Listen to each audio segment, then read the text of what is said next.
Bom dia, amados e amadas. Continuação do capítulo 17, página 38. Colocando a presença no bate-papo lá, porque só tem 10 presenças. Vou compartilhar o material. Lembrando que nós começamos esse conteúdo semana passada, né? E quando começamos esse conteúdo, nós falamos do final da era Vargas, do que ela significou, do significado de populismo, do governo de Dutra e do governo de Vargas, né? Que terminou com seu suicídio. Nós falamos da pressão política, nós falamos de todo o contexto, né, que levou ao suicídio de Vargas. Eu não sei se eu já comentei com vocês isso, né? Que o filho dele fez a mesma coisa e o neto, ano passado, fez a mesma coisa. Coisa louca, né?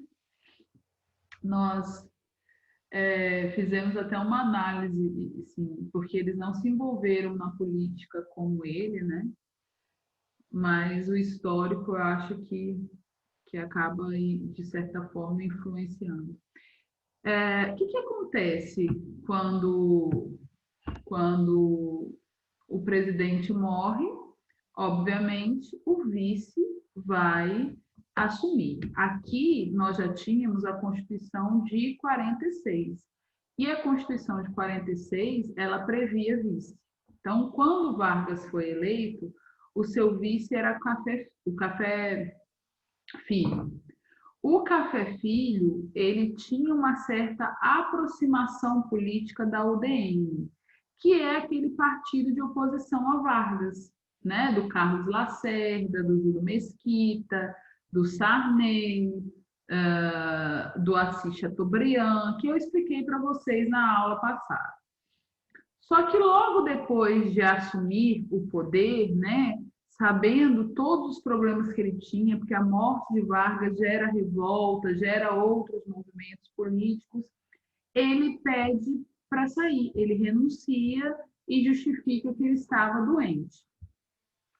Quando ele sai, de acordo com a Constituição, quem deve assumir o poder, né, seria aí o presidente do Congresso Nacional. O presidente na época era o Carlos Luz.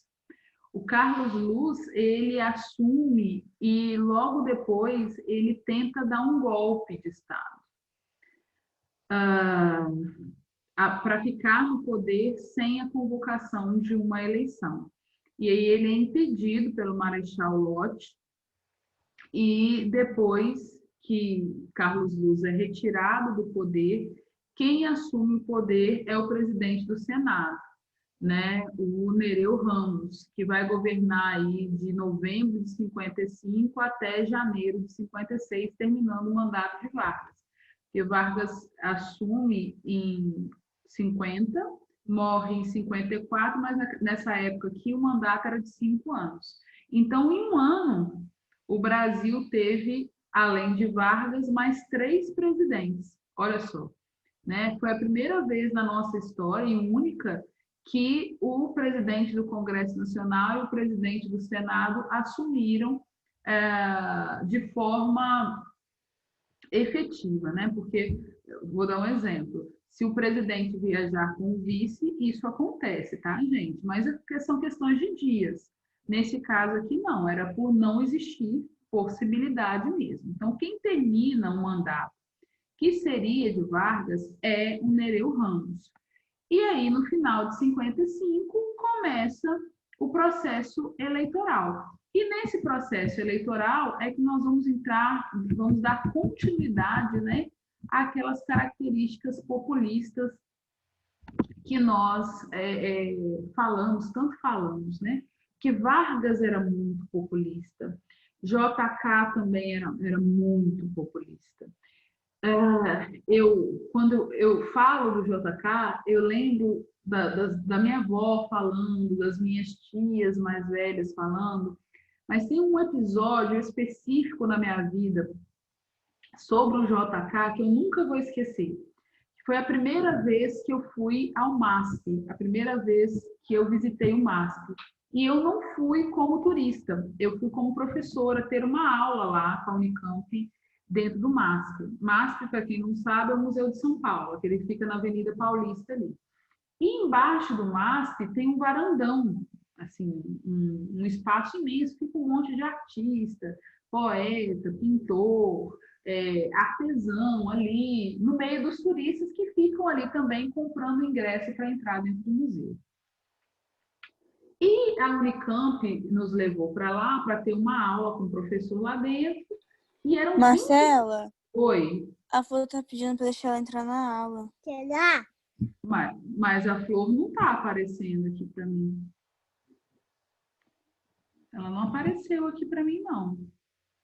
Pede para ela tentar entrar novamente, fazendo favor, porque ela não está na relação. Tá. E aí, o motorista da Unicamp parou o ônibus na frente do MASP, não pode, porque ali na Avenida Paulista não pode estacionar, para a gente descer rapidinho, enquanto ele estacionava o ônibus. E aí, quando tinha uma senhorinha bem idosa, assim, ela viu aquele monte de gente descendo do ônibus, conversando, né? Um professor de cada estado. Falava, não parava de falar de jeito nenhum. Ela chegou para mim, aí eu fui, cumprimentei, dei bom dia a ela, aí ela perguntou de onde eu era, eu respondi, não tem aquela fase que você quer puxar assunto, né? Ela queria puxar assunto, perguntou o que a gente estava fazendo ali, aí eu expliquei para ela o que a gente estava fazendo ali, aí ela virou e falou assim, eu vou contar uma coisa para você que ninguém vai te contar lá dentro do MASP. Aí eu falei assim, o que você vai me contar? A minha mãe dançou valsa com o JK aqui nesse varandão. O JK veio aqui participar de uma apresentação e a minha mãe dançou valsa com ele. Mas ela falou isso com tanto orgulho, de uma coisa que ela viu criança, sabe? Eu achei aquilo, o olho dela brilhou contando aquilo. E eu fui lembrando de outros episódios para que a gente consiga entender esse tal populismo, né? É aquilo que aproxima uma figura que você enxerga tão distante de perto de você. Uma vez eu estava cortando uma coxa de frango com o garfo e a faca. E aí, o pai de um ex-namorado meu, né, falou assim, você sabia que é feio cortar a coxa do frango com garfo e faca? E começou a rir. Eu falei, ué, por que, seu Zé? Por que você está falando isso? E eu já comia perto dele com todas as coisas, assim, que ele era um pouco enjoado. Aí ele falou assim, não, desde que JK pegou a coxa de frango com guardanapo e colocou na boca, nunca mais ninguém ousou em comer uma coxa de frango com garfo e faca. Então tem umas coisas que eu fico lembrando, assim, porque ele era um boêmio, né? Ele também era uma pessoa que gostava da noite, que gostava de festa. Ele é considerado o nosso presidente bossa nova, porque ele era amigo de quem? De Vinícius de Moraes, de Tom Jobim, né? Era um homem que gostava da noite, era um homem muito charmoso, mas de origem assim bem simples. O material de vocês, na página 39, inclusive, indica a série que a Globo fez sobre a vida dele. Ele teve uma origem simples, ele vai fazer faculdade de medicina em Belo Horizonte, lá que a vida dele começa a mudar, principalmente depois que ele se casa com a dona Sara. E aí ele tem contato com os políticos, ele começa a sua vida política. Mas foi uma vida política pautada num populismo muito grande. Era um homem que gostava de estar e de mostrar que estava no meio de todos os grupos, sabe? Então, ele foi considerado, na época, um homem extremamente influente por conta dessa sua extrema popularidade. Quando que ele chega ao poder? Em 1956. Então, efetivamente, ele foi a primeira pessoa eleita depois de Vargas. Então, ele foi o primeiro homem eleito depois de um governo extremamente nacionalista, como foi o de Vargas, que nós falamos, né? Além de um governo populista, também foi um governo extremamente nacionalista. E ele vem com um discurso extremamente moderno, um discurso de desenvolvimento. Ele se aproxima de poetas, de escritores, de jovens talentos do Brasil, não só de poetas, escritores, mas também de arquitetos, né? Ele era muito amigo de Oscar Niemeyer, tanto é que ele vai dar Brasília para ele e para Lúcio Costa construir, a gente não pode deixar de falar do Lúcio Costa. Então, a propaganda dele pós-Vargas foi uma propaganda muito densa e muito popular. Como que ele chega ao poder? Numa junção de dois partidos populares na época, o PSD e o PTB. O PTB, a gente precisa lembrar que é um partido de Vargas, né? A ideia era um governo livre, democrático e moderno, né? Então, se era moderno, ele queria vender essa ideia de modernidade. E aí que ele cria o slogan 50 anos em 5. Ele promete fazer com que o Brasil acelerasse 50 anos em 5 anos, uma vez que não existia reeleição. Então, o seu projeto de desenvolvimento era focado nisso. Só que aí eu gostaria que vocês recordassem do nosso processo histórico, né? O Brasil veio de movimentos de crise, o Brasil pegou muitos empréstimos na primeira fase da nossa república, o Brasil tinha muitos compromissos, né, internacionais por conta desses empréstimos. E aí, JK vem com essa ideia de desenvolvimento, prometeu desenvolver a energia, e isso era necessário realmente, porque a indústria só cresce se tiver o desenvolvimento da energia, senão como você sustenta a indústria? Não tem como. Ele prometeu transporte, e aí ele dá sequência àquela ideia de abrir estradas de Washington Luiz. Ele promete desenvolver a produção de alimentos no Brasil, a indústria de base e educação. Lembrando que nós estamos no meio da Guerra Fria. 1961 é considerado o ano mais tenso da Guerra Fria. Tá? A gente está nesse momento aqui. Marcela, ele consegue fazer muita coisa.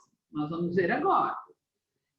Só que nem tudo que ele prometeu nos 50 anos em 5 ele conseguiu desenvolver, tá? Vamos falar aqui das principais coisas, né? Dessa abertura econômica que ele vai promover. Ele vai incentivar a vinda de multinacionais para cá, mas a vinda dessas multinacionais também precisavam ser sustentadas com a produção energética, então ele vai fazer muita coisa para poder desconcentrar da região, né? Não sei se a palavra é essa, exato. E o que acontece? Durante toda a nossa história, houve uma concentração muito grande na região sudeste, de desenvolvimento, de investimento e tudo mais. E ele tinha um desejo de sair dali, de fazer com que o Brasil, com que as riquezas do Brasil fossem exploradas, mas que isso chegasse a todo o país, né? Então, ele começa a desenvolver o sonho da construção de uma nova capital para o Brasil. E essa capital precisaria estar ligada a vários estados, né? Precisava construir estradas. Então, ele vai investir muito isso. Olha lá. A primeira grande obra dele foi a construção de mais de 20 mil quilômetros de estradas. 20 mil quilômetros de estradas, dentre essas, a principal é a Belém-Brasília.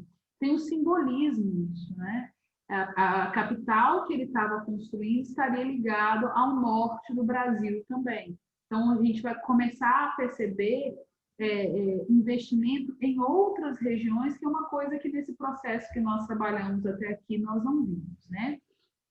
Ele constrói 2 usinas hidrelétricas, a de Furnas e a de Três Marias, né?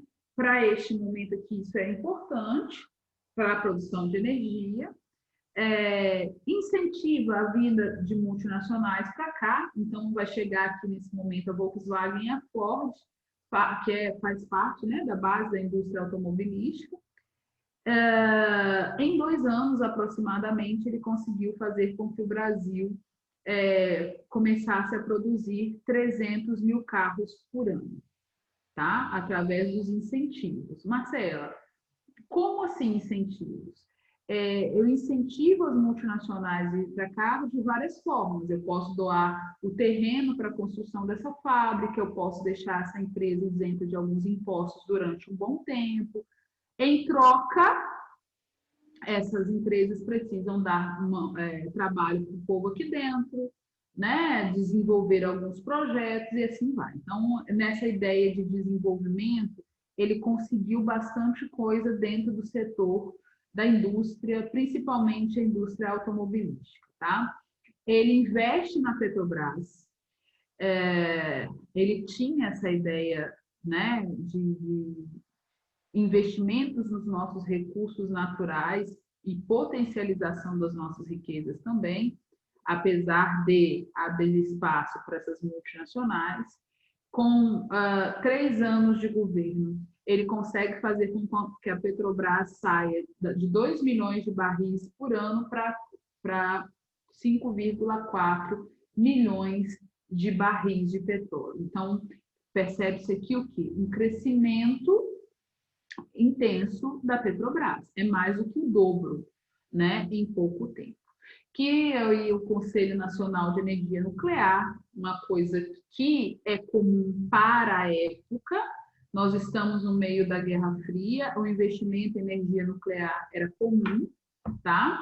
Ele cria a SUDENE, eu queria falar um pouquinho da SUDENE, né? Nós vamos dividir Superintendência de Desenvolvimento do Nordeste, SUDENE. O que era a SUDENE? Foi um projeto. O que é? Né? Porque ela ainda existe. Um projeto que queria o desenvolvimento do Nordeste através do financiamento de empréstimos do governo federal. Tá? O objetivo era fazer com que o nordestino ficasse lá e colaborassem com esse desenvolvimento. Contudo, gente, isso não dá certo. A década de 60 foi uma década em que muitos nordestinos migraram para a região sudeste, porque boa parte das multinacionais que vieram para a região sudeste, né? Sobretudo para São Paulo. E aí, muitas pessoas sairão do Nordeste para viver no Rio de Janeiro, para viver em São Paulo. Então, vai ser o segundo boom das comunidades, né, das favelas. Durante a década de 50 e 60, elas crescerão bastante. Né? Elas nascem no início do século XX, lembra da Operação Bota Abaixo lá que eu falei para vocês? Na República Velha. Aí dá um crescimento muito significativo nas décadas de 50 e 60 e depois nas décadas de 80 e 90, né? Até que viram esses complexos, né? Que as pessoas iam para as capitais, né? Querendo trabalhar, mas sem muita condição para isso. Quando ele cria a SUDENE, ele cria com o objetivo de que essas pessoas ficassem lá e buscassem desenvolver a região que vivia. Mas não deu certo, tá? Ela é desativada tempo depois e ela volta na década de 90. É importante dizer isso para vocês. Quem volta assim, a investir na SUDENE é o Fernando Henrique Cardoso. E quando ele faz um novo mapa da SUDENE, ele estende esse mapa ao norte de Minas e ao norte do Espírito Santo, porque ele considerou as condições climáticas, né? Na época, muita seca, aquela coisa toda. Um símbolo da SUDENE, significativo, que a gente não pode deixar de falar, é o Banco do Nordeste, que é um banco que financia ações ligadas a esse projeto, ao projeto da SUDENE. Alguma dúvida até aqui, segundo a Ana? Alguma dúvida? aqui, né, as primeiras fábricas da Volkswagen no Brasil, o Fusca, que foi um automóvel criado durante a Segunda Guerra Mundial. Não sei se vocês conhecem a história desse carro, um carro compacto, forte, né, que foi criado na Alemanha, encomendado na época pelo governo de Hitler, e que em lugar nenhum se tornou tão popular quanto no Brasil, né? O Fusca é meio que o símbolo ali do início da indústria automobilística no Brasil. Depois eles produzem a Brasília, que foi um carro muito popular também, em homenagem à construção de Brasília, né?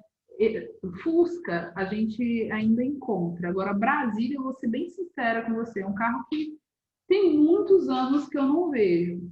Porque o Fusca, ele passou a ter um significado de um pacote bem pós-guerra, pós-segunda guerra. Porque ele era um carro popular, né?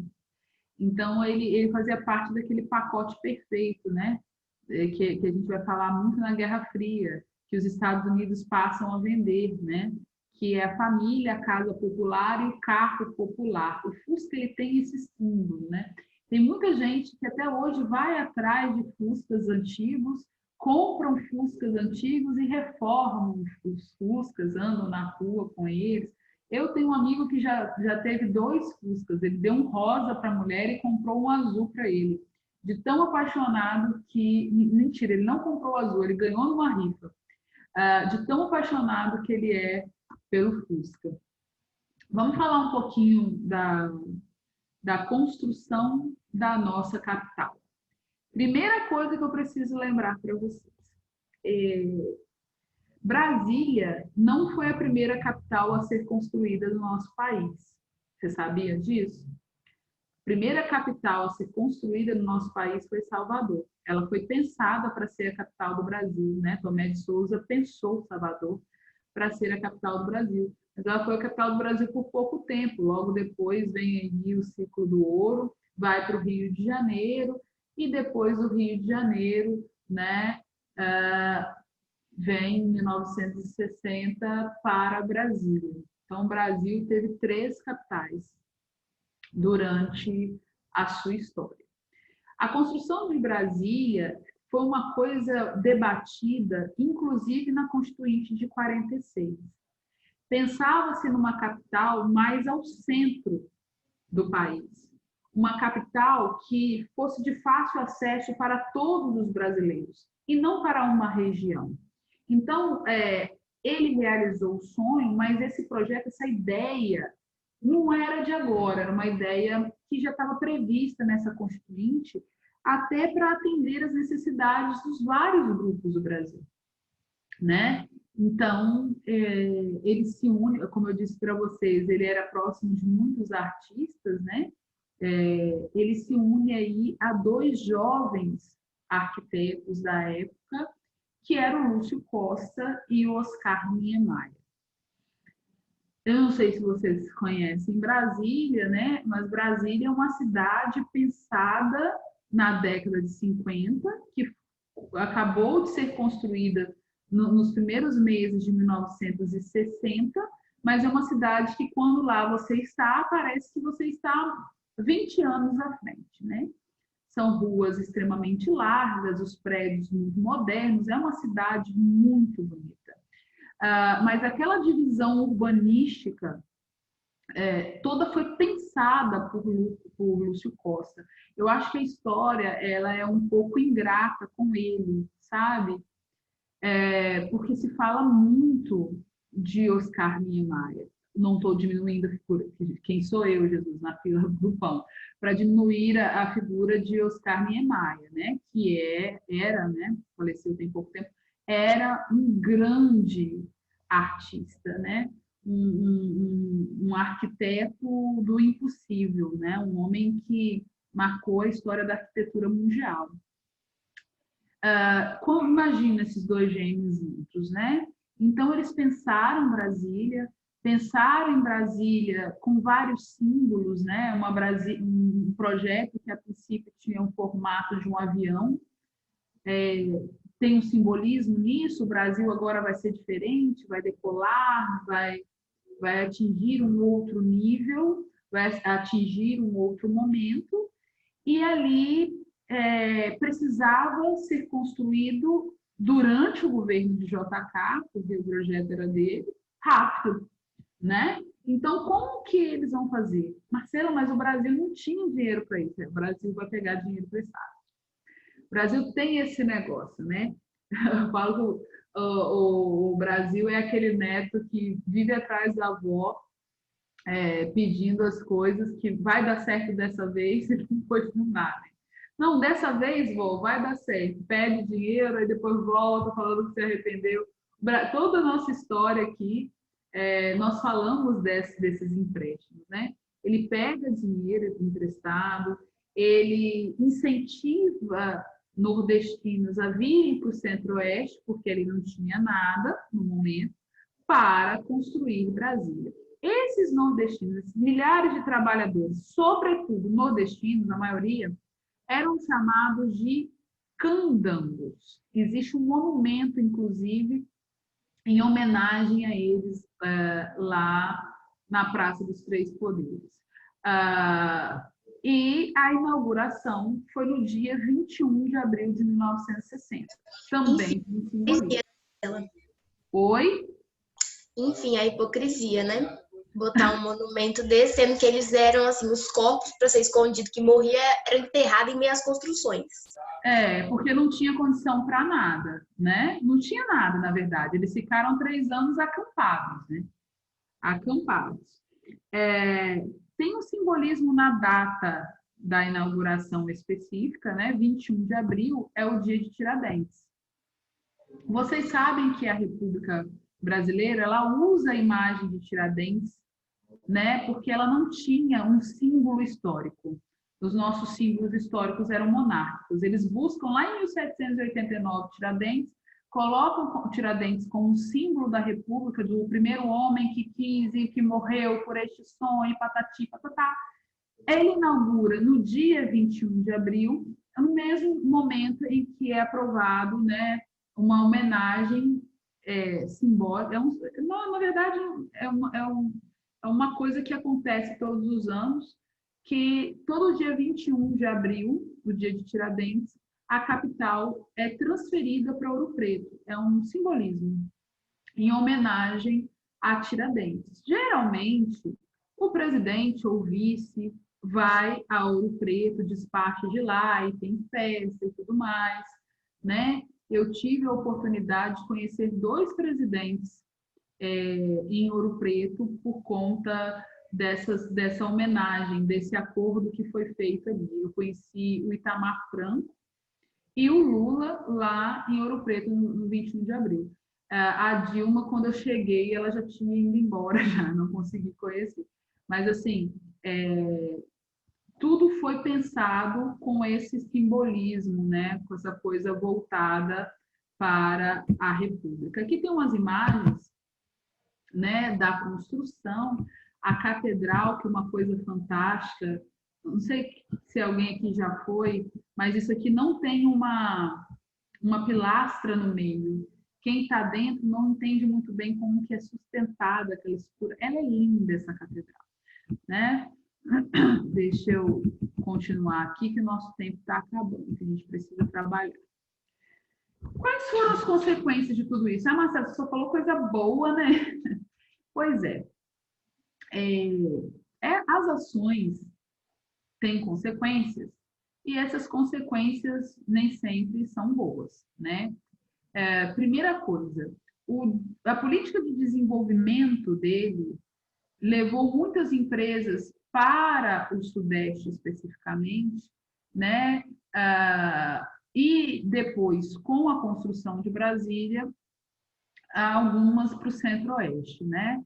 Então, muitas pessoas abandonaram as suas cidades no Nordeste, no Norte, para migrarem para a nossa região, para a região Sudeste, né?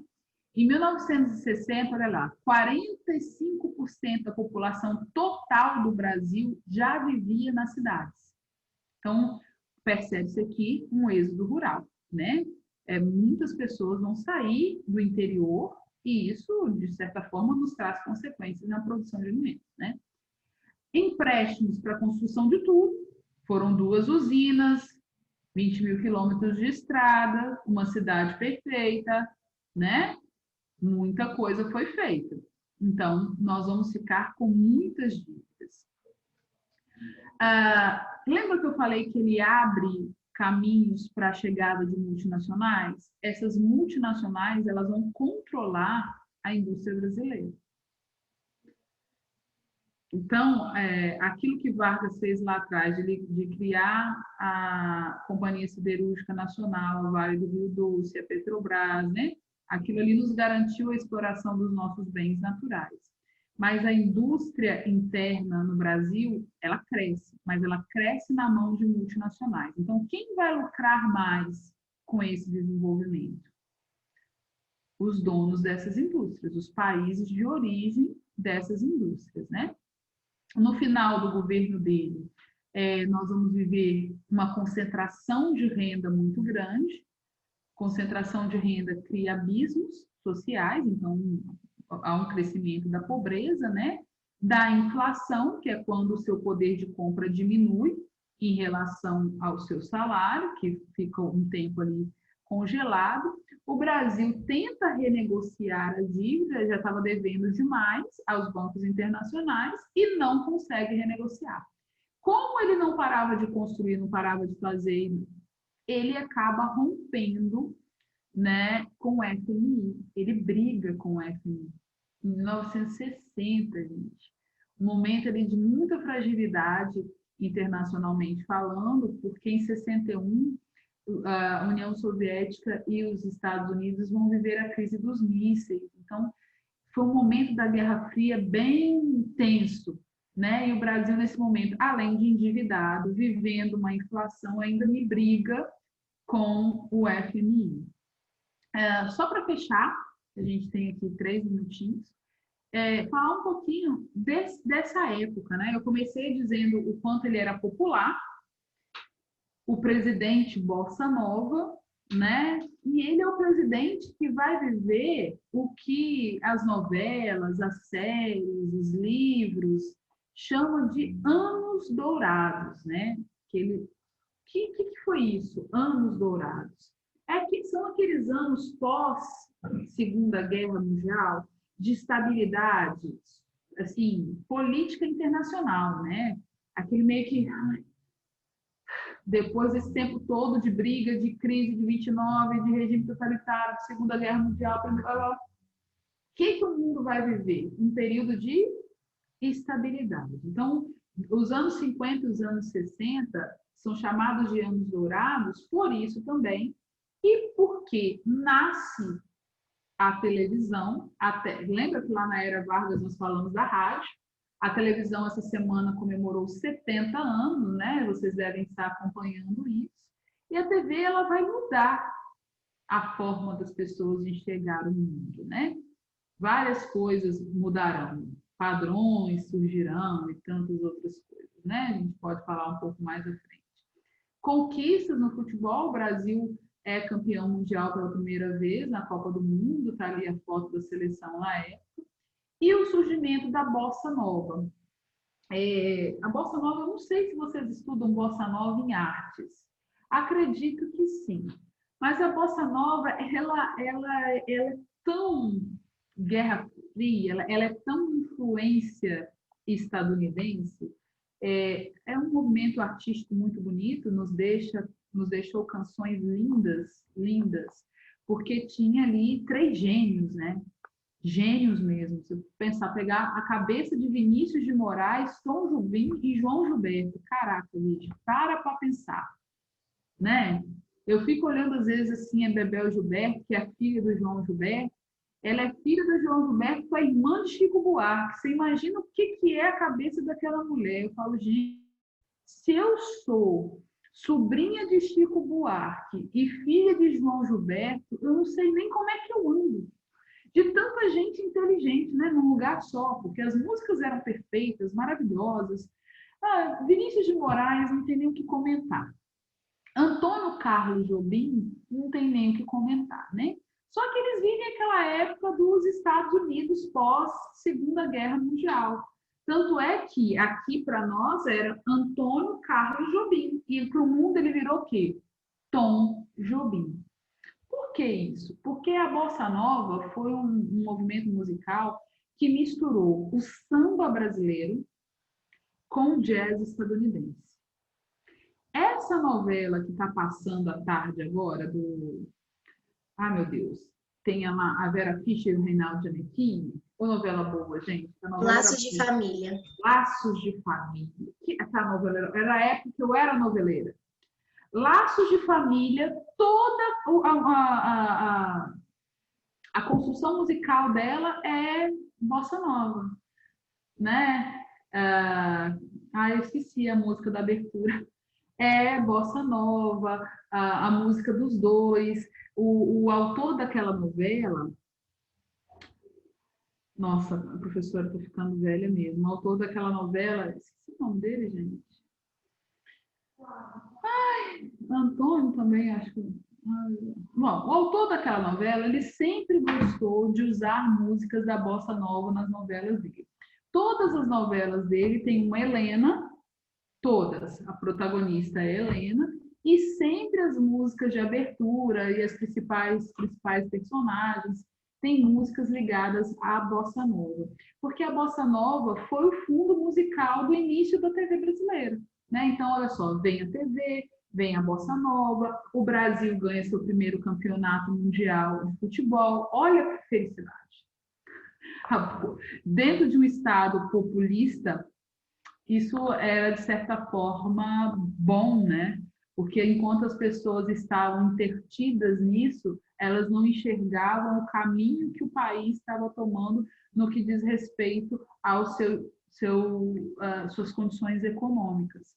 Então, o governo de JK, ele tem esses dois lados, né? Ele fez muita coisa? Fez, mas ele fez muita coisa de forma irresponsável, porque ele deixou o Brasil com muitas dívidas. Lá dentro da promessa dos 50 anos em 5, ele ficou devendo e muito na área educacional e na produção de alimentos. Também precisa destacar isso. Alguém quer falar alguma coisa? Alguma Marcela, dúvida? Diga. se tivesse um julgamento de JK hoje, você condenaria ele ou não? Vocês fizeram esse, né? Olha, vou falar assim, vou ser bem franca com você. Como político, eu condenaria, sim. Eu condenaria, porque existem ações que são um pouco irresponsáveis. Você vê que ele, tudo que ele fez levou a uma concentração de renda. E como brasileira que veio do simples, né, que sabe o quanto é difícil você crescer na vida, você apoiar uma política que concentra a renda, que faz o rico ficar mais rico e o pobre ficar abandonado, que assiste ao explodir dessas coisas todas, eu condenaria as ações políticas deles, sim. E como homem também, foi um homem com uns vacilos, assim, com a sua esposa, né? Eu não, ele tem essa parte um pouco sombria, né? Vocês lá condenaram ou não? Então, né, Marcela, foi um júri, assim, nada impessoal que escolheram. Então, não, eles não condenaram, mas por causa do júri mesmo. Ah, tá. Eles não condenaram o JK. Mas o JK, depois, ele tem uma história política. Você sabe que ele é morto pela ditadura militar, né? O carro dele foi eles cortaram os freios do carro dele e tal. Aí depois descobriram que o motorista do carro tinha sido atingido por um tiro. Ele depois, ele era um democrata. Ele fez loucuras? Fez, mas ele lutou pela democracia. Isso é importante falar também, né? Eu não sei que ponto que vocês chegaram no julgamento dele, mas ele foi um homem que durante todo o tempo que governou, ele governou de forma democrática. E depois que saiu, ele também lutou pela democracia. Ele morre na ditadura por isso, né? Por perseguição política também. Por Pô, ser um pra mim, democrata. o Oi? problema dele foi que ele fez ações que pareciam que eram para se autopromover e não pensar, poxa, o que vai acontecer no próximo governo, com o que eu, tipo assim, o que essas minhas ações vão gerar para as gerações futuras, sabe? Tipo, ele foi muito momentâneo. Isso, irresponsabilidade administrativa, né? Muita irresponsabilidade administrativa. É isso, fofinhos. Na próxima aula a gente pode continuar falando sobre isso. Tem Jânio Quadros e João Goulart para acabar populismo ainda. Beleza? Beijinhos. Hoje é sexta. Até segunda. Beijinho, beijinho.